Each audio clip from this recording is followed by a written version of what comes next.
नमस्कार दोस्तों, स्वागत है आप लोगों का मेरे चैनल में। आज मैं आलू का एक मज़ेदार इवनिंग स्नैक्स बनाने जा रही हूँ।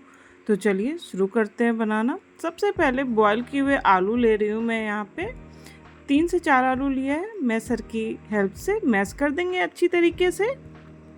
उसके बाद डालेंगे नमक, थोड़ी सी लाल मिर्च, आमचूर पाउडर, चाट मसाला, इसमें भुना हुआ जीरा पाउडर भी मिला हुआ है। और अब इन सबको आलू में अच्छी तरीके से मिक्स कर देंगे। उसके साथ ही मैं इस तरीके का ग्लास ले रही हूँ। आपको यदि मन हो तो आप कटोरी भी ले सकते हैं। और इसे कोट कर देंगे अच्छी तरीके से मैदे से। मैदा नहीं है तो कॉर्नफ्लोर से कर दें। और आलू जो हमने आलू का मसाला जो रेडी किया था उसे इस तरीके से डाल देंगे ग्लास में। फिर हाँ जी, देखिए कुछ इस तरीके से हल्के हाथों से एक छेद करना है सेंटर में और कुछ इस तरीके से आराम से निकाल लेना है। ग्लास अच्छी तरीके से कोट होना चाहिए आपका। देखिए कुछ इस तरीके से कोट होना चाहिए।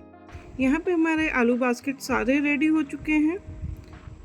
यहाँ पे मैं ले रही हूँ मैदा, उसमें मैं थोड़ा सा नमक डाल रही हूँ। पानी डाल के एक अच्छी पतली सी स्लरी बनाना, मोटी थिक स्लरी नहीं बनाना है। मैंने ब्रेड क्रम्स बना के रखे हुए थे घर पे, उसे भी ले लूँगी। और यहाँ देखिए कुछ इस तरीके से आराम से डालना है।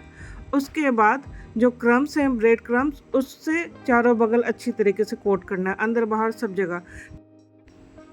यहाँ पे मैंने कढ़ाई रख दी थी, कढ़ाई गर्म हो चुकी है। तो अब तेल डाल देंगे डीप फ्राई करने के लिए। उसके बाद मैं काजू ले रही हूँ। इसका मैं एक पाउडर तैयार करने वाली हूँ।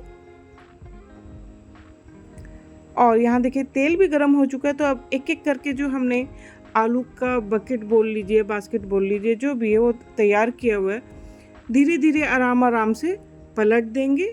यहाँ देखिए हमारा काजू का पाउडर भी बनके तैयार हो चुका है। और उसके साथ ही आलू बास्केट भी बनके तैयार हो चुका है। एक एक करके निकाल लेंगे और इस तरीके से फिर से ग्लास में अच्छी तरीके से डाल देंगे। काजू जो हमने तैयार किया था उसे मैंने दूध में डाल के मिक्स कर दिया है और कुछ इस तरीके से फिल कर दूंगी। और गार्निशिंग के लिए मैं अब यूज करने वाली हूँ बेसन भुजिया। बेसन भुजिया के साथ मूढ़ी थोड़े से,